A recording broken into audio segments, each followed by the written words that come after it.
Hola, qué gusto saludarlos de nuevo.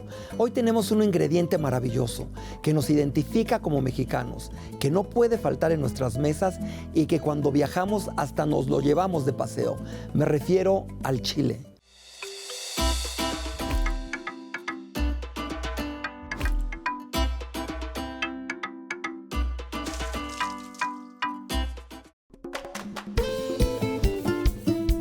El chile es una solanácea, familia vegetal que nos ha dado varias especies que se convirtieron en base de la alimentación de muchos pueblos, como la papa, el jitomate y los tomates verdes.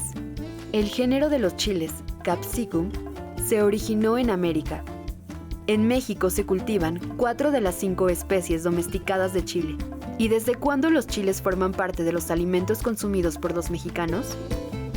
Las evidencias más antiguas de semillas de chile en asentamientos humanos se encuentran en la cueva de Coxcatlán, en la región de Tehuacán, Puebla, que han sido fechados entre 6.900 y 5.000 años de antigüedad. El chile debió usarse entre grupos nómadas de cazadores-recolectores como una herramienta para retardar la descomposición de algunos alimentos. Cuando aprendieron a cultivar, los chiles y sus semillas pasaron por las manos de miles de generaciones de campesinos, fueron seleccionando las características que más les interesaban del fruto. La intensidad del picor depende de la cantidad de un compuesto químico llamado capsaicina, que se encuentra en la piel y en las semillas de los chiles. Esta sustancia es irritante para muchos mamíferos e insectos herbívoros, lo que les sirve a la planta como un sistema de defensa. El grado de picor o pungencia se mide por medio de una escala llamada Scoville, y el número de unidades indica la cantidad presente de capsaicina en cada variedad de chile. Con excepción del chile piquín, los chiles cultivados pican menos que sus parientes silvestres. Es decir, los campesinos eligieron los chiles que picaban menos para reproducirlos. Cuando los españoles llegaron a América, les llamó la atención muchas de las plantas que servían como alimento. Entre otros, el chile. Lo llamaron pimiento, probablemente porque su sabor les pareció similar a la pimienta negra. El nombre después cambió a chile, del nombre náhuatl, chili, que es como lo llamaban en Mesoamérica. Por los códices sabemos que se usaba como alimento, pero también como tributo y producto de cambio en mercados como el de Tlatelolco y Pátzcuaro, y como medicina, arma de guerra y método de castigo. Y además de los chiles que todos comemos, hay también una enorme variedad de chiles menos conocidos, que son regionales, como el miahuateco, los chiles dulces criollos o el cora. Esta diversidad de chiles persiste gracias al trabajo de las comunidades campesinas que los siembran y utilizan. Y existen alrededor de 16 variedades de chile que se encuentran en peligro de extinción, muchas veces a causa de que no existe un mercado para ellos. Al mismo tiempo, el sistema capitalista ha obligado a la gente a abandonar el campo o a convertirse en trabajadores asalariados en otras actividades. Por lo tanto, dejan de producirse o crecen en extensiones muy reducidas. Los chiles son el corazón de la comida mexicana, en salsas, pero también en moles, adobos y como platillo principal. La palabra chile proviene del náhuatl chili, empleado por los mexicas antes de la conquista. Hay algunas excavaciones que se han hecho en México, particularmente en la región de Tehuacán, en Puebla, y también en Tamaulipas, donde se han encontrado restos que provienen de chiles con antigüedad aproximadamente de 7.000 a 5.000 años antes de Cristo. Desde tiempos prehispánicos, el chile forma parte de la dieta diaria de los americanos. El rol del chile es quitarle la monotonía a la comida y estimular el apetito a través de la variedad, el sabor, el color y sobre todo la pungencia, que es la sensación de ardor agudo que todos ya conocemos. A nivel gastronómico, no solo lo usaban para salsas o condimentar alimentos, también lo usaban para aromatizar y resaltar el sabor de las bebidas de cacao. Diana Kennedy se ha dedicado a investigar y rescatar la gastronomía tradicional mexicana y en un momento dijo: el chile, me parece, es uno de los pocos alimentos que tienen su propio Dios. Siento que esta frase la podríamos aplicar a otras culturas, ya que el chile se ha distribuido prácticamente por todo el mundo y se ha adoptado como un ingrediente principal en diferentes gastronomías. Recordemos que a finales del siglo XV había un importante auge por el comercio de especias. Y este fue precisamente el motivo por el que los europeos buscaban una ruta alterna para llegar al lejano oriente. Cuando Colón llegó al Nuevo Mundo, buscaba la pimienta negra, de origen asiático, muy valorada y demandada en Europa, pero se encontró con una especia picante y de diversos colores, de diferentes tamaños, llamada por los indígenas chili y utilizada como condimento en todas sus comidas. Pedro Mártir, cronista de Indias, reportó en 1493 que Colón había traído a España pimientas más picantes que las asiáticas, con variedad de colores y desconocidas para ellos. El chile del nuevo continente era completamente diferente a la pimienta que se usaba molida en las mesas europeas. Los españoles, a través de Mesoamérica, conocieron muy bien su fuerte picor y cuentan que los nativos americanos, para defenderse de los españoles, encendían hogueras a las que les echaban chiles, cuyo humo irritante hacía llorar y estornudar a los conquistadores. Por ello no es de extrañar que al probar el chile, los recién llegados lo hayan comparado con la pimienta, que también provoca cierto picor, razón por la cual le llamaron pimiento. Durante el siglo XVI, parte de Europa lo llamaba pimienta turca. En Hungría se arraigó a tal grado en su gastronomía que en la actualidad es un ingrediente emblemático que recibe el nombre de páprica. Los araucanos lo llamaron ají, nombre que se sigue utilizando en Sudamérica. Los españoles en particular fueron quienes llevaron el chile hacia Europa, pero son los turcos quienes lo propagaron de las costas españolas hacia el resto del continente. De ahí su nombre de pimienta turca. Los portugueses, por ejemplo, fueron quienes lo llevaron a la India, donde se adoptó de tal forma que es un ingrediente muy importante en su cocina. También fue relevante el comercio con el galeón de Manila, que lo llevó de Filipinas al resto de Asia, pasando por países como China, Japón y el sureste asiático, tocando culturas muy importantes y dando como resultado platos y curries muy picantes tanto en la India como en Corea y Tailandia. Veamos cómo cambian de nombre una vez que son secados o ahumados. Jalapeño es uno de los más populares, pues se utiliza en muchos platillos. La mayor parte de la producción se utiliza en la industria de encurtidos. Una vez seco se convierte en chipotle, siendo una de las variedades más usadas en la cocina mexicana por su sabor entre picoso y dulce. Mirasol. Este chile se utiliza mucho en estado seco y recibe distintos nombres: chile cascabel, guajillo, catarino y costeño. Tiene un sabor particular por su aroma y carnosidad. Se le utiliza para elaborar moles, adobos y salsas. Chile de árbol. Es un chile muy picante y por esta razón es muy utilizado en la elaboración de salsas. Tiene un sabor similar al serrano. Recibe el mismo nombre fresco y seco. Chilaca. Se le consume fresco, pero se le utiliza más en estado seco, cambiando el nombre a pasilla. Cuando se seca adquiere un color negro y arrugado. Es uno de los ingredientes básicos de los moles, los adobos, las salsas, los caldos y los guisos. Pimiento morrón. No pica y tiene un sabor dulzón. Solo se ocupa en estado fresco y en conservas. El pimiento morrón es originario de América. Fue llevado a España donde fue cultivado. Sin embargo, ante las diferentes condiciones geográficas y climatológicas, perdió su sabor picante. Serrano. Generalmente lo llaman chile verde. Dependiendo de la región, lo nombran también chile serrano o balín. Es el más popular en el consumo diario. Se utiliza fresco y también en una gran variedad de salsas. Chile manzano. Es uno de los chiles que se consumen regularmente en México y que no tiene su origen aquí, sino en Sudamérica. Es un chile de notable picor. Habanero. Como ya lo vimos, este chile pertenece a la especie Capsicum chinés y es originario del Amazonas. A esta especie pertenecen los chiles de mayor pungencia. Se ha convertido en un componente esencial de la gastronomía yucateca. No podríamos comer una cochinita pibil sin este delicioso chile. Poblano. Es utilizado en varios platillos simbólicos para los mexicanos. En estado fresco es la base para los chiles rellenos y los famosos chiles en nogada. Seco se llama ancho mulato. Suele ser utilizado en el mole. El picor nunca se va a ir con agua, y sí con un elemento graso, como la mantequilla o la crema, por ejemplo. Aunque también el alcohol ayuda a calmar el ardor. Por eso se recomienda acompañar comidas picantes con un buen tequila o un rico mezcal. Invité al historiador Alejandro Rosas, al cual lo voy a entrevistar por Zoom. Hola Alejandro, muchísimas gracias. Es un placer poder platicar contigo. No, al contrario, Joel, para mí es el placer porque además estamos conmemorando los 200 años de los chiles en nogada. Y me gustaría empezar por preguntarte, ¿cuándo se originó el primer chile relleno?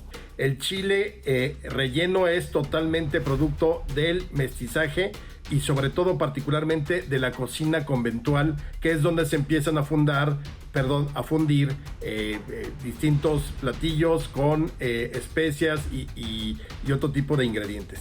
Ah, mira, yo pensé que igual los prehispánicos se comían un delicioso chile relleno de frijoles. No, fíjate que eso es muy curioso porque lo interesante en el caso del chile es que no solamente era como, digamos, algo que acompañara a los alimentos, desde luego estaba ahí, pero los mexicas, por ejemplo, lo utilizaban para la guerra. Entonces, pues, ¿quién no ha cocinado un chile que de pronto te saca de la cocina porque te estás ahogando? Pues, así lo utilizaban los mexicas. Fue parte fundamental del tributo de los pueblos al imperio mexica. Entonces era casi una moneda de cambio y fue durante mucho tiempo para pagar impuestos como moneda de cambio. Era muy importante en términos no solamente religiosos o de celebraciones, sino desde luego también de alimentos, y fue de las cosas que conservaron íntegramente los españoles ya una vez que comenzó todo el proceso de mestizaje. Si bien el chile en nogada nos remonta a Puebla, hay varias versiones, que si se hizo para la celebración de la victoria de Iturbide, que si las tres novias lo hicieron una vez que terminó la lucha de independencia y es para recibir a los novios que eran soldados, o en fin, para ti, ¿cuál te hace más sentido? ¿Cuál sería la historia original o el origen de este platillo? Mira, yo creo que de acuerdo a la tradición, porque también muchas veces se funde la historia propiamente documentada con la tradición, y en el caso de los chiles en nogada no hay propiamente una documentación que nos pudiera llevar a pensar que es de uno u otro modo. Sin embargo, es muy lógico el asunto del santo de Agustín de Iturbide, que si no mal recuerdo, San Agustín es el 27 de agosto. Agustín de Iturbide ya venía de firmar el 24 de agosto anterior los tratados de Córdoba, por los cuales ya finalmente se concede la independencia a México, el virrey don Juan de O'Donojú. Y lo interesante es que ya la bandera de Iturbide y del ejército trigarante, que es el que desemboca o que consuma la independencia, ya traía los tres colores, es decir, el rojo, el verde y el blanco. El verde como símbolo de la independencia, el blanco como símbolo de la religión y el rojo como símbolo de la unión. Entonces, sí es muy probable que en el camino a la Ciudad de México, porque de Córdoba, pues lo que le faltaba a Iturbide y al ejército trigarante es, pues ya tenemos la independencia, hay que entrar, como siempre se acostumbraba, a la Ciudad de México para consumarla, que era también como muy típico de cualquier acontecimiento que sucediera en esos tiempos y también en el siglo XIX. Entonces, en el tránsito de Córdoba a la Ciudad de México, Agustín de Iturbide decide pasar su santo, que era también fechas que se celebraban mucho. Nosotros ahora quizás celebramos el cumpleaños por un lado y ya nadie se acuerda del santo. A mucha gente todavía le tocó que le pusieran el nombre del santo en el día en que había nacido. Pero en ese entonces sí coincidía Agustín con el día de su santo. Llega a Puebla y es muy posible, yo sí creo que es una versión muy cercana. Me gusta más incluso porque me parece más realista que la de las tres hermanas para agasajar a estos oficiales y demás. Aquí combina porque finalmente los colores del chile en nogada son el rojo, que lo tienes en la granada, el verde en la nogada, el blanco en la nogada y el verde propiamente en el chile. ¿Existían platos salseados con crema, espesados con almendras durante la época colonial? ¿O es con Maximiliano que llega esta influencia, que para mí la técnica es un poco más francesa? No, fíjate que la técnica ya propiamente, pues aquí los moles fueron muy característicos de la época novohispana. Por eso te decía que la cocina conventual tenía mucho que ver en un platillo tan elaborado, tan sofisticado, tan criollo, mestizo, o sea, yo creo que se combina ahí todo en el famoso chile en nogada. De hecho, también pues, la típica discusión de siempre, que además creo que llega siempre a redes sociales de capeado o sin capear, ¿no? Pero el hecho es que ya ese tipo de cocina, ese tipo de salseado, digamos, ese tipo de crema sí se utilizaba mucho, sobre todo a partir del siglo XVIII, ya en los últimos años del barroco mexicano, que es cuando se da quizá la mayor fusión de la cultura en términos de los españoles con los afrodescendientes que ya vivían en México. Muchos habían sido esclavos, todavía había esclavitud, más los pueblos indígenas que estaban aquí, más otras comunidades, como por ejemplo ya había japoneses también. Todo eso se va fundiendo, pero lo interesante es que en el caso de los chiles en nogada, ya ese tipo de preparación de crema con algo, pues ya venía desde la época virreinal. O sea, no hay, ahí sí, de Maximiliano yo lo sacaría de la jugada. Quizá ahí el maridaje podría haber sido con champaña que traía de los franceses, pero ese es solo un invento y un antojo mío. Muchas gracias, Alejandro, por tan valiosa información. No cabe duda que siempre se aprende algo nuevo. Y la siguiente vez espero tenerte aquí en el estudio. Al contrario, Joel, yo encantadísimo. Podemos hablar de los grandes banquetes de la historia en algún momento. Hay mucho que decir, porque si algo tenían nuestros personajes es que eran bastante comelones. Pero bueno, esa es otra historia.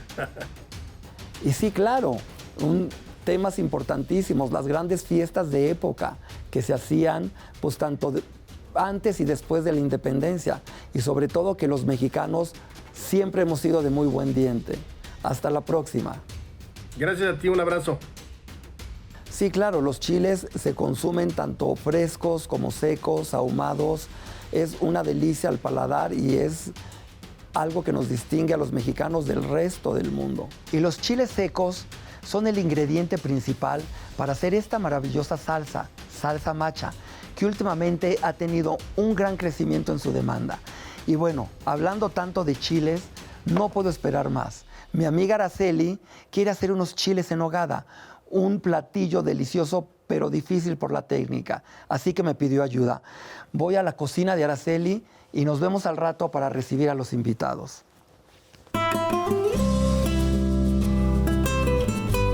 Aro, ¿cómo estás? Hola, John. Gracias que me invitaste a cocinar. Ay, sí, qué rico. Pero ¿Listo? mira, ya veo que tienes todo picadito. Sí, si no vamos a terminar a las 1001 horas. Pero te levantaste bien temprano. Te traje tu mandil Eso, importantísimo. para que estemos igualitos. Los Dolly Brothers. Los dos, como del colegio. ¿Te acuerdas? Bien. Y como que nunca has hecho chiles en nogada. No. Sí, también yo que se siempre- come en tu casa y recibes muy bien y nunca has hecho chiles en No, nogada. soy una tramposa, me los voy a comer. Los mandas pedir. Los mando a pedir.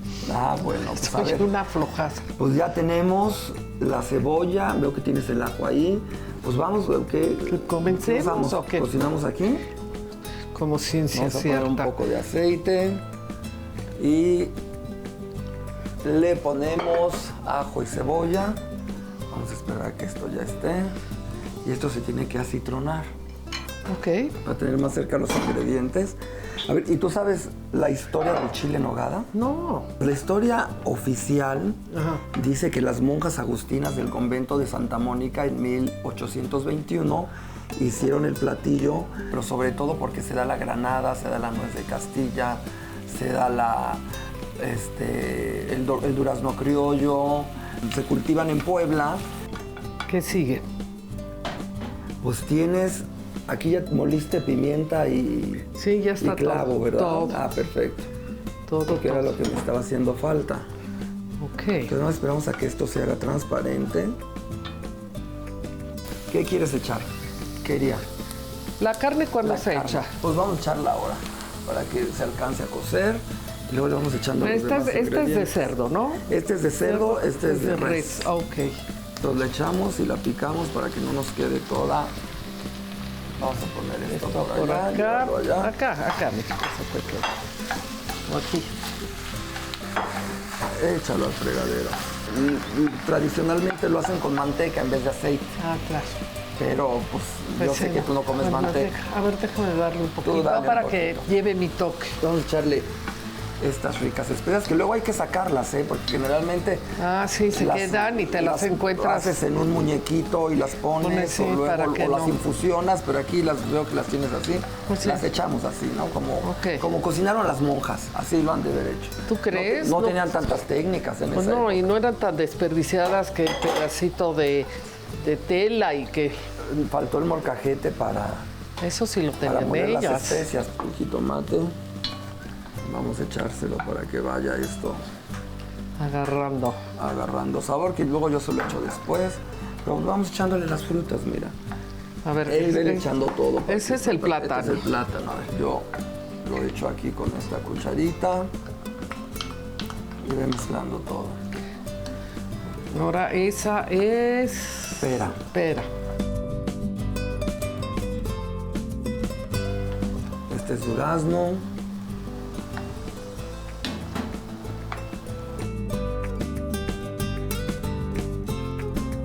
Si no sale rico, pues fue mi culpa. El Ahora, perejil es al final, El ¿o? perejil es para el montaje, sí. Ahora vamos a ponerle las pasitas. Pasamos las pasitas. Uy, estas me encantan. Y las oscuras, no las güeras. Puedes usar ambas, pero las güeras generalmente no se ven y a mí me gusta que se vean así como Sí. insectos, como moscos. Ay, no, Como bájale, moscas, bájale. Me gusta que se vean así negras. Esto de mezclar salado Súbele. con dulce es riquísimo, ¿eh? A ti te encanta, ¿verdad? A ver, me fascina. Hay que echar sal. Yo cocino con pura sal. Hay quien echa de este consomé instantáneo. Hay que irse con lo más natural, Hay ¿no? que irse con lo más natural. Le echamos... ¿Y pimienta no lleva esto? Ya tiene aquí en las especias Ah, pimienta gorda de Tabasco y Ok, clavo. perfecto. Es lo que se le echa. Perfecto. Sí, Ay, a ¿verdad? mí ¿A me ti te gusta? entusiasma el Bueno, le acitrón. echamos todo el Y además acitrón. es re difícil porque ya es endémico, ¿no? El acitrón. Pues fíjate que eso es una buena pregunta que me haces. El acitrón se hace de la biznaga. Ajá. La biznaga son estas Estas bolitas que bolitas. luego compras para tener una macetita. Crecen, Sí, crecen, sí, crecen. sí. Ajá. Pero pasan 200 años. Fuchi. Y es cuando las cortan y es cuando te hacen el acitrón. Hoy día se hace de otras frutas, principalmente de jícama.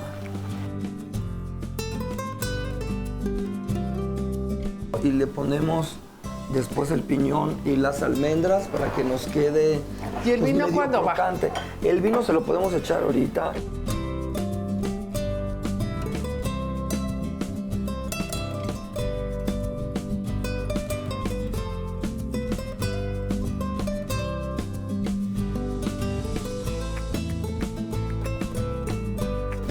Bueno, esto prácticamente yo creo ya está. Ay, qué rico.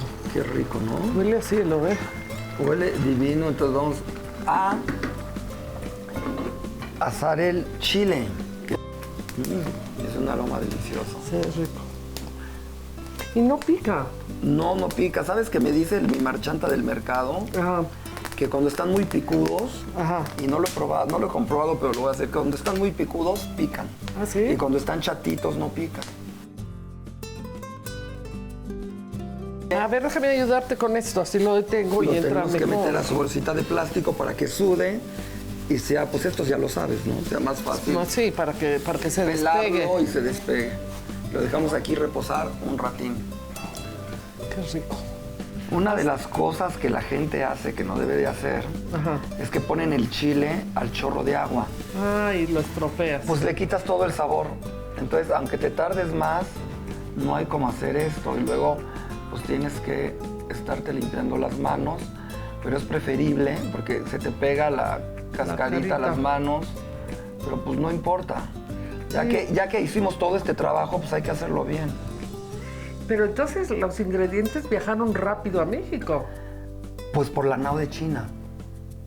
Por el galeón de Manila nos llegaron, fue por eso que explotó tanto la gastronomía mexicana en esa época, porque tenías los ingredientes aquí. O sea, tardaban más en llegar a Europa Que aquí. que llegar aquí. Oye, pero dime una cosa, este chile lo llaman poblano. Poblano. ¿Es de Puebla?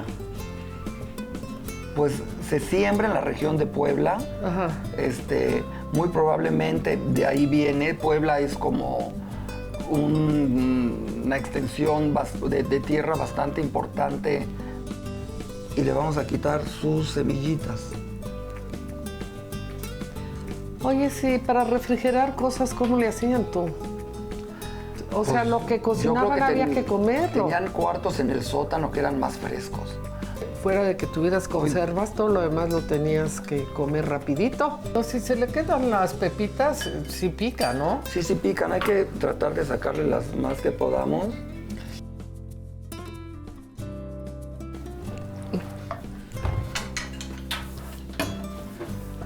¿Cómo quieres el chile? ¿Muy gordo o flaco? Ay, no, ¿cuál flaco, gordito? Panzoncito. Lo rellenamos muy bien. Ahora. Los platos tienen que salir impecables para que esto luzca como debe. ¿De dónde comen? Ya quedó el chile, vamos a ponerle la nogada. Bueno, Y pues la esto, vamos a hacer antes. A ver, hazte para acá. esto es lo más importante. Es lo más importante. Vamos a poner la crema. Vamos a ponerle nuestra famosa nuez.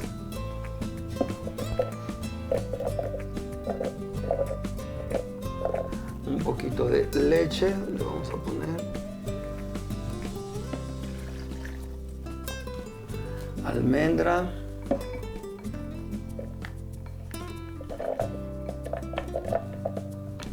La almendra la usaban muchísimo, ¿no? Todos los nueces de Muchísimo. almendra, piñones. Nueces, almendra, piñones. Le vamos a poner un poquito de jerez. Así. Le ponemos canela. Ay, eso es mucho, ¿no? No, vamos a poner que quede pico de canela. Le ponemos un poquito de azúcar. No mucho, no me gusta que quede tan dulce. No, además la carne está dulce, tú. Y echamos el queso crema. Hay quien usa queso panela, queso de cabra. A mí me gusta más con queso A mí el queso crema me crema. encanta, y Queda va más muy bien. untuoso, me gusta más. ¿Y esto cómo lo hacían?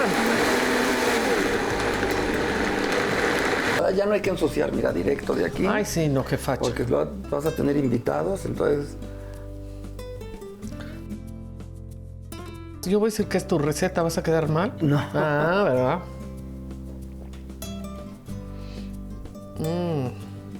Mira qué bonito se ve. No, sí se lucían. ¿Cómo se nota que esto es lo que las mantenía ocupadísimas? Las tenía bien ocupadas. Y divertidas. Y muy divertidas. Entonces, ponle la granada. ¿Verdad? Yo cuando voy a los restaurantes me han de odiar porque todo el tiempo estoy, ay, me da más granada, por favor. Es que la mezcla es rico, ¿no? Con la Ay, es nogada. delicioso. Ya, Ya. si no vas a ver. Bueno, hasta ahí. Y le ponemos un poquito de perejil. ¿Quieres perejil abajo en el lago o solo arriba? Pues yo creo que nos queda bonito nada más. A ver, pues un chirripipis. Como acá, un piquitín.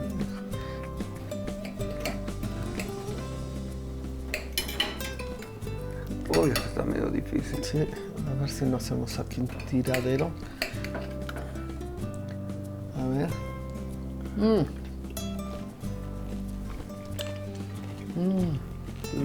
Plus cuan perfectum. Te quedó delicioso. Y ya estoy aquí para seguir hablando de este maravilloso ingrediente que es el chile. Y precisamente tengo un invitado que es un gran experto, el doctor en ciencias Lev Jardón. Bienvenido, Lev.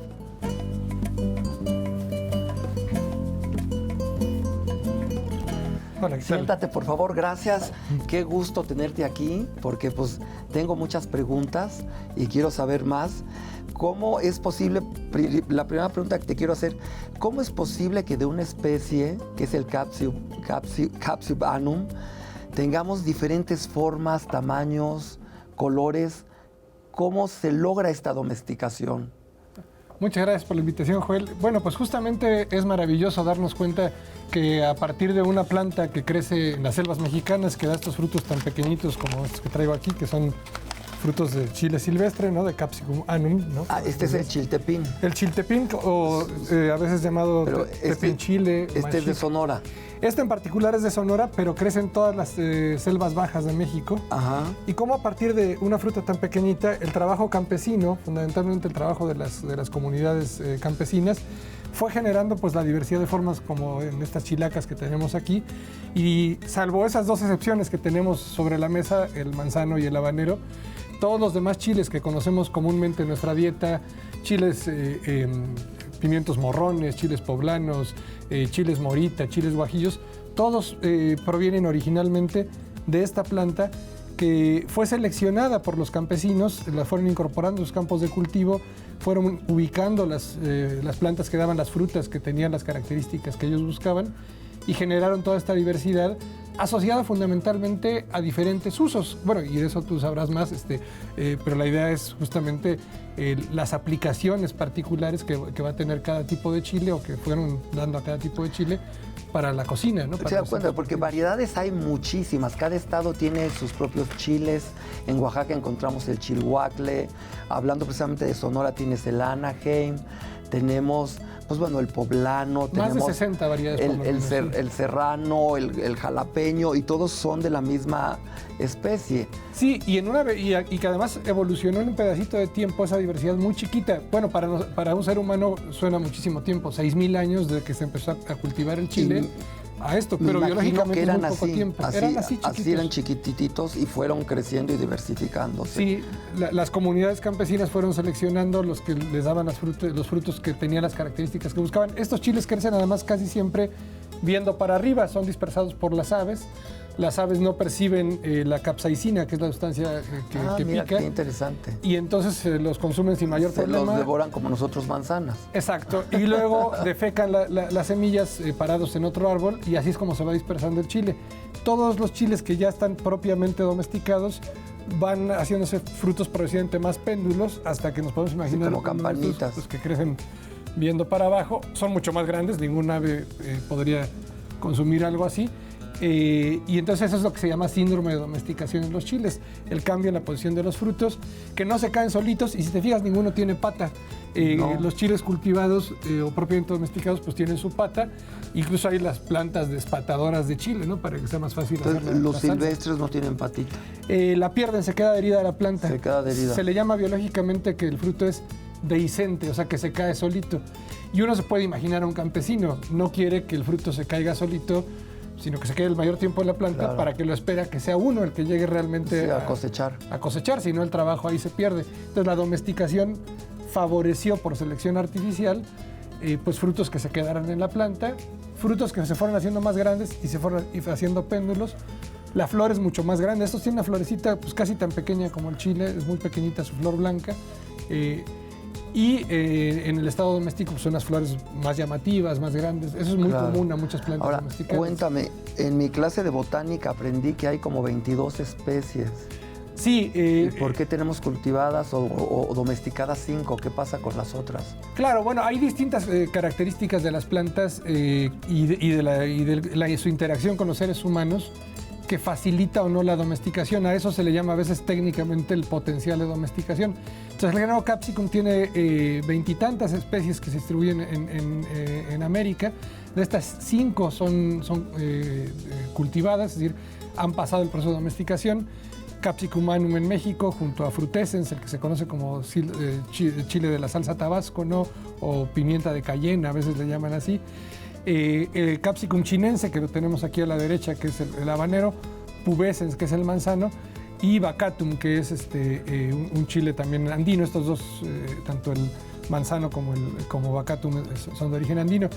Se tienen que dar muchas características. Uno, que la gente viva cerca de donde están las poblaciones, digamos, silvestres, que haya una necesidad cultural e histórica que permita pues que llame la atención y se busque incorporarlo a los campos de cultivo, y luego que la planta lo resista. El proceso de domesticación es un proceso hasta cierto punto, digamos, violento, porque este chile vive abajo de las selvas, donde llega bien poquita luz, llegan las secas y pierde sus hojas, dura varios años, ¿no?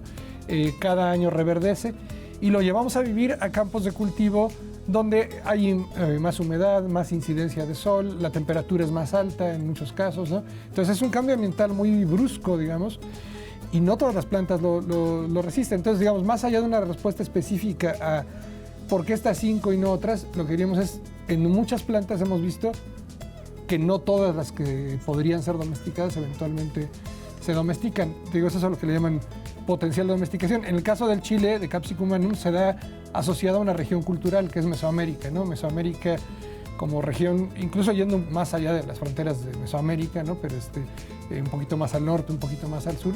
Pero ahí los pueblos indígenas históricamente lo consideran un recurso valioso para generar condimentos muy variados, porque no nada más pican, tienen sabores distintos. Claro, claro. Ahora, ¿cómo logras que pique más un chile? Mira, ¿Qué cruzas haces o cómo? No, mire, yo no me dedico tanto a la parte aplicada, pero sí te puedo decir que este es el chile más picante, el chile silvestre. Dentro del annum. Dentro de annum, claro. Porque tenemos al habanero chinés, que puede tener 350,000 unidades Scoville, que es mucho más que las 100,000 que llega a tener, digamos, el chile piquín o chile silvestre, ¿no? En Mesoamérica la domesticación, más que tender hacia buscar chiles más picantes, buscó muchos sabores secundarios. Cualquiera de las personas que nos esté viendo sabrá que hay una diferencia, además del picante, entre el sabor herbal de un chile serrano o el sabor ahumado, de un dulzón, chipotle, un morita. Sí, son sabores. Son sabores distintos. En tiempos más modernos, ¿no? Han habido programas de investigación que se han dedicado a hacer cruzas. Son interfértiles, es decir, se puede reproducir una planta de este chile con la forma silvestre, por ejemplo, del habanero o con la forma silvestre del manzano. Y eso se ha aprovechado tanto en Asia, donde el chile se incorporó después de la conquista, llegó a través de la nao de China, ¿no? En China o en Corea como picante, nada más como picante, no tanto como sabores secundarios. Y se han hecho cruzas entre Capsicum annum y Capsicum chinense, el habanero, para generar chiles más picantes. Y esto ha tenido una aplicación industrial, digamos, ya más reciente a las grandes industrias, que no les interesa tanto la reproducción, digamos, de las comunidades campesinas o de la cultura gastronómica que se ha generado alrededor del chile. Pues les puede interesar de mucho más interés tener muchas unidades de capsaicina con poquitos frutos, de manera que si está haciendo botes muy grandes de salsa picante para vender comercialmente, pues le pongas poquitos chiles a cada bote y eso sea más rentable. Entonces ahí sí ha habido un interés por incrementar lo que le llaman la pungencia o el picor, hasta el 1,000,000 de unidades o 1,500,000 de unidades Scoville, que es muchísima capsaicina. Claro que eso en Estados Unidos es donde más les encanta estar haciendo estas pruebas, es donde están los más picantes últimamente. Claro, hay hasta concursos de este estilo y cosas así, ¿no? Pero te debes de asfixiar, ¿no? Se vuelve una cosa asfixiante. A mí me ha tocado probar nada más uno que le llaman el chile fantasma de California. Para mí no tiene mucho chiste, es solamente picor y no todas estas otras formas de sabores secundarios. En muchas comunidades pequeñas, por ejemplo en Campeche, encontramos chiles como el tabaquero, que recién cortado de la planta ya tiene sabores que recuerdan a los adobos, que recuerdan sabores más complejos. ¡Qué maravilla! Porque además de capsaicina, el chile produce otros metabolitos secundarios, flavonoides, otro tipo de sustancias que aportan otros sabores. Por supuesto, además hay azúcares, ¿no? Los frutos, es un fruto al final, pues tiene diferentes combinaciones de azúcares que van a dar diferentes sabores y también dependiendo del tipo de procesado, ¿no? Esta chilaca no sabe igual si está cruda, si uno la asa o si la cuece, ¿no? La conviertes en pasilla. Se la convierte uno en pasilla, en el proceso de ahumado, ¿no? Entonces todo eso cambia los sabores y eso es lo que da una riqueza muy grande, ¿no? Es tan vasta nuestra gastronomía, ¿no? Porque te digo, cada estado usa diferentes chiles. Y precisamente hablando de los sabores de los chiles, que es lo que buscamos como mexicanos, o nuestra cultura, nuestra gastronomía es lo que más le ha dado importancia. Últimamente se ven salsas machas por todas, cuando antes no las teníamos. Claro. En un súper no encontrabas, era algo como más de artesanal y sigue siendo un producto muy artesanal porque los chiles secos te dan mucho sabor. E invité a una persona que está emprendiendo un negocio en Guanajuato de salsas machas y está utilizando variedad de chiles y quiero presentártelo. Bienvenido, Andrés Velázquez. Pásale. Muchas gracias. Gracias por estar aquí. Hola, hola. Te presento a Lev. Mucho gusto. Andrés. Mucho gusto.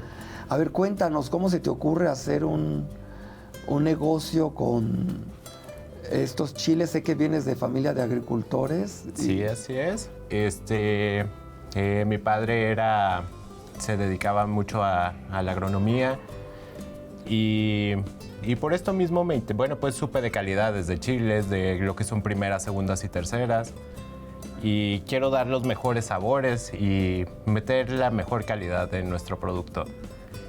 Nuestra empresa inició porque pues mi novia está en el negocio de la comida, ellos son banqueteros, y probé sus salsas machas y dije, esto está estupendo, la verdad. Me dejó impresionado a comparación de las salsas machas que yo había encontrado en el mercado. Y fue en el tiempo que la pandemia estaba con todo y los restaurantes iban para abajo y todo eso. Y no queríamos despedir a ningún personal y dijimos, ¿qué vamos a hacer con todo esto? Vamos a hacer salsas machas, vamos a hacer producciones. Y esta fue la inspiración para que el restaurante no cerrara, para que todo siguiera fluyendo, para que la gente siguiera trabajando y salieron nuevos sabores. Hablando con nuestras cocineras, fueron saliendo nuevos sabores. Nos recomendaron más cosas, hay recetas de familia en donde todo ha sido estudiado, los porcentajes, gramajes y cantidades de chiles, hasta tipos de aceites. Hicimos todo tipo de experimentos para que todo esto fuera fluyendo. Estandarizaste recetas. Así es. Ahora, ¿tienen conservadores? Cero conservadores. El aceite es su conservador y el chile per se no son conservadores naturales. Ahora, veo que tienes, pues, si empezaste hace un año, ya avanzaste mucho. Tienes certificaciones, tienes el logo Guanajuato. Veo que mezclas interesantemente el cacao, que nunca lo había visto en una salsa macha. Sé que prehispánicamente saborizaban el cacao, la bebida, con chiles. Hay marcas que tienen chocolate con chile. Va a ser interesante probarlo. Que también tienes calabaza, semilla de calabaza, que pues, son productos muy mexicanos. Y por eso me llamó la atención que le estás dando la vuelta y replanteando cómo usar los productos locales, ¿no? Lo que tenemos aquí. Y hay una gran variedad de chiles que no están domesticados. Y mi pregunta para Lev es, ¿los silvestres son comestibles? Si tenemos domesticados 5, quedarían como 17, que no, que a lo mejor no hemos probado. Sí son comestibles porque otros como calabazas o jitomates no. Claro, sí, el caso de la calabaza es muy amarga o hay factores tóxicos, ¿no? Como en algunos jitomates verdes. En los chiles hasta donde se sabe, ¿no? Y de hecho en México hay una tradición muy importante de aprovechamiento del chile en su forma silvestre. En este caso es la misma especie, Capsicum annum, se le llama la variedad Glabriusculum porque tiene las hojitas un poquito más peludas. Y la gente lo ocupa muchísimo para colectar, en algunos lugares de Coahuila se hace salsa a partir de chiles cosechados, recolectados, digamos, de manera silvestre, y se incorporan y se pueden comer perfectamente. El sabor es muy similar al de un chile piquín, pero digamos se pueden consumir tanto en fresco como en seco, ¿no? Y se pueden ocupar lo mismo para salsas simplemente molidas, ¿no? O incorporarse a salsas de este estilo que se hacen con chiles secos, que llevan otra preparación de por medio, porque en medio hay que secar el chile. El secado probablemente surgió como un mecanismo de garantizar poder tener el chile todo el año. Si uno dependía nada más del chile o del fruto en fresco, pues era el pedacito, digamos, avanzadas las lluvias, julio, agosto, empieza a haber chiles. Es un método de conservación. Sí, en cambio, aquí puedes tener chile todo el año si está seco. Y sí, se ocupa muchísimo por todo el país, se consume pues el chile silvestre. A un investigador que estudió la domesticación le maravillaba eso de México, que para muchas plantas, que fue Nikolai Vavilov, él decía, para muchas plantas aquí nos encontramos que está el uso de la planta silvestre y está el uso de la planta cultivada y digamos de todo lo que haya en medio, ¿no? Plantas que crecieron solitas porque las llevó un pájaro a crecer al patio, claro, y así. ¿Sí? Pues mira, ahí pueden entrar en contacto y le dices qué chiles y sí, pueden sacar salsas con chiles que no conozcamos y bueno, yo feliz y yo creo que mucha gente feliz de probar cosas diferentes. A ver, Y bueno, y veo que tienes un mojo de ajo, que realmente, ¿qué sería de nuestras salsas? O sea, el chile toma un protagonismo importante cuando llega la cebolla y el ajo. Claro. Porque les cambió y a los prehispánicos totalmente la cocina, los sabores, y pues se adoptó. No me imagino una salsa sin chile y ajo. Claro. No me imagino un guacamole sin ajo y cebolla o todo esto. Entonces son como una triada ya. Sí, se fusionaron, ¿no? Se fusionaron ahí. Pues vamos a probar. ¿Cuál quieren probar? Ay, pues la de cacao, porque eso suena muy La de cacao. ¿Qué más productos tienes? Tenemos, te lo paso. A ver, vamos a... Les paso un poquito de chicharrón. Tenemos unos aderezos, tenemos mojo de ajo, tenemos calabaza y cacahuates. Son los sabores que tienen. Si están un poquito picantes, son muy picantes. Precisamente por eso son machas, porque solo las personas que se creen muy machos. De ahí viene el nombre. Así es. De que eran muy picantes. Así es. Sí, de ahí viene su origen de nombre. A ver, sírvete tú. Y usas los mismos chiles secos, nada más varías las semillas o los complementos, el cacahuate, la calabaza, eso es lo que varía. Siempre nuestras bases son las mismas. Ok, ¿y es trocitos de cacao o...? Si tiene el cacao lo ponemos en un mortero, lo desintegramos. ¿Pero es cacao al 100% o es ya con un porcentaje? Es cacao al 100%, es natural. O sea, con toda su acidez. Así es. Tiene nada más un pequeño toque, no dejamos que lo invada totalmente, pero tiene ahí un toquecito de cacao. Pues, deliciosas las salsas. Y justo en este momento voy a llamar a nuestra nutrióloga para que nos diga pues, cuáles son los beneficios y las propiedades del chile al consumirlo. Bienvenida de nuevo, Arlene. Hola, muchas gracias. Tenerte. Hola, ¿cómo están? Hola, ¿qué tal? Bien, qué bueno, qué gusto. Bueno, pues como, ¿qué te interesaría saber? Mira, pues hemos estado platicando cosas interesantísimas que ya te perdiste, pero prácticamente de todas las variedades de chile, y nos trajeron unas salsitas machas. Pero cuéntame en sí las propiedades del chile, que imagino tienen las mismas, ¿no? O varía por especies. Bueno, lo que varía principalmente, como sabe pues, acá nuestro biólogo favorito, es que la capsaicina, que es lo que trae el chile, va a variar dependiendo del chile que estemos consumiendo, ¿no? Y lo que buscamos a nivel nutricional siempre es buscar como mejorar nuestra salud, que nos ayude a pues en este caso no enfermarnos o a mejorar alguna enfermedad. Entonces el chile tradicionalmente se conoce que nos ayuda contra el cáncer, por ejemplo, tiene antioxidantes para el corazón, y en el área de la ciencia que se llama nutrigenómica están viendo mucho de la parte de la propiedad de la capsaicina para luchar contra la obesidad, por ejemplo, ¿no? Que no engordemos tan fácil. Y hay un mito todavía no está muy bien descifrado en la ciencia, si sí o si no nos puede proteger contra la obesidad, que hasta quieren sacar un suplemento de los chiles que nos da la capsaicina.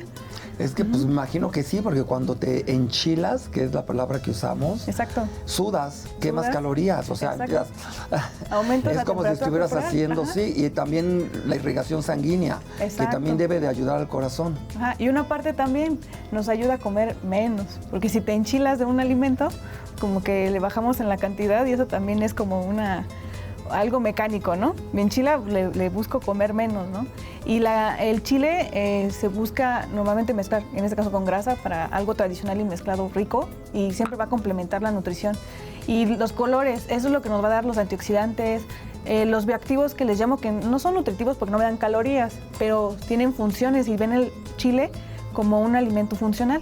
Un alimento funcional es aquel que tiene características que nos van a beneficiar a la salud.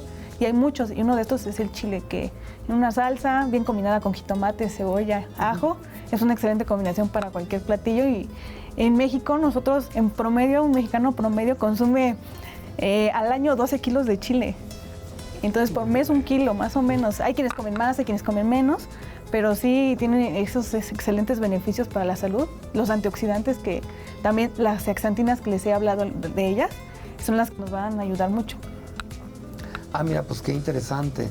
Y entre el habanero y por ejemplo, el poblano, hablaríamos que te dan exactamente lo mismo. Pues se aunque puede son decir. especies muy diferentes. Sí, el color y la cantidad. Lo que pasa es que el habanero pica mucho. Entonces, Es la capsaicina lo único que los diferencia. Te dan los mismos minerales, antioxidantes. sí, todo en el color, en todo el chile, la carnita y la capsaicina está como en las venitas del chile. Entonces, normalmente buscamos quitarle lo más posible y se quita cuidando, por ejemplo, a quienes tienen colitis y gastritis, cuidar esa cantidad de capsaicina que se consume, porque es beneficioso en unas cosas, pero para mi gastritis no lo es tanto. ¿Cómo te cambia de fresco a seco? ¿En la propiedad nutricional? Las propiedades. Pues en sí es casi muy similar, pero se usa más para condimento. Y sí, con el calor, al cocinar, se hidrata y la capsaicina se libera con el calor. Entonces, por eso cuando está crudito como que no nos pica tanto y ni lo podemos masticar bien, pero cuando está bien cocido y hidratado, se siente mejor la textura en la boca. Entonces, como tal, no cambia, solamente los pigmentos. Sí tienen más variedades, dependiendo del chile, que son muchísimas, pero lo principal que hay que enfocarnos es en eso, y que nos dan antioxidantes, la capsaicina principalmente, que es la parte más importante. Y algo muy padre que a lo mejor se sorprenden. Han de pensar que la vitamina C es mejor en la naranja, en un jugo, ¿no? Pero ¿qué creen? Que el chile poblano tiene más vitamina C que 2 naranjas, 3.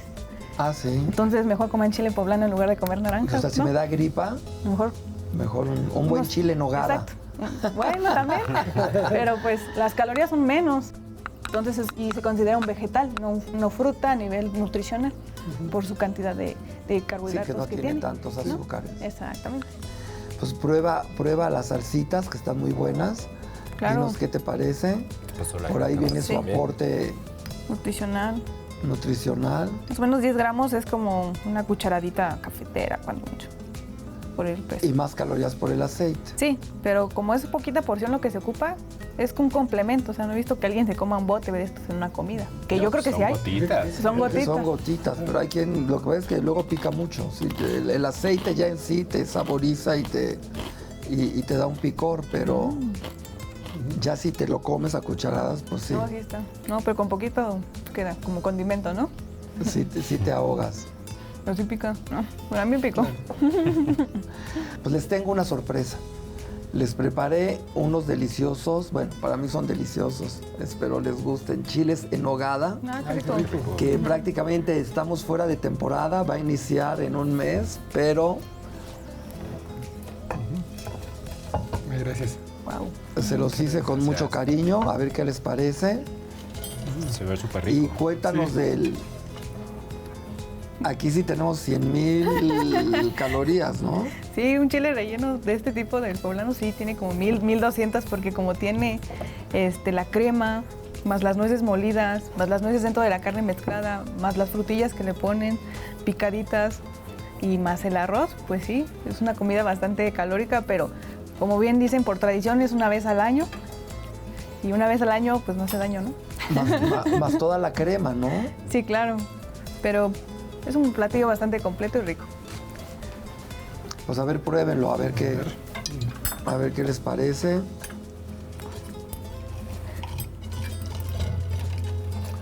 Un poco dulce, junto a las salsitas que estábamos probando. Sí, pues aquí chile poblano, es el que tenemos aquí. Muy rico. Está muy rico. Pues no saben el trabajo que me costó, pero hicimos chile en nogada. Oh, excelente, ¿eh? Y es otra combinación de muchos ingredientes, de muchos orígenes Claro, es todo un distintos. mestizaje, ¿no? El hecho de que haya pasado por aquí la nao de China, pues nos dio todos estos maravillosos frutos y especias que se terminaron utilizando en el chile. Y es un plato bien tradicional que lo usamos pues, en septiembre, ¿no? Porque es la temporada y es los colores patrios, pero pues realmente tienes nada más el chile como ingrediente nativo de México, todo lo demás nos llegó. Entonces eso es lo interesante de ver cómo la gastronomía se fusiona, se mestiza para crear cosas pues así de deleitantes y que pues siguen cambiando y siguen variando porque yo encuentro cada vez ingredientes que no teníamos, que se están cultivando en invernaderos, que eran ingredientes de otros países y que hoy están llegando aquí. Claro. Entonces, pues vamos a seguir teniendo diferentes aportaciones y más mestizaje gastronómico, que eso es lo que nos enriquece. Pues buen provecho. Muchas gracias. Igualmente. Pues bueno, muchísimas gracias. Me dio un placer tenerlos el día de hoy. Gracias por acompañarnos. Y a ustedes también les quiero dar las gracias por habernos acompañado el día de hoy, esperando verlos en la próxima edición. Hasta luego.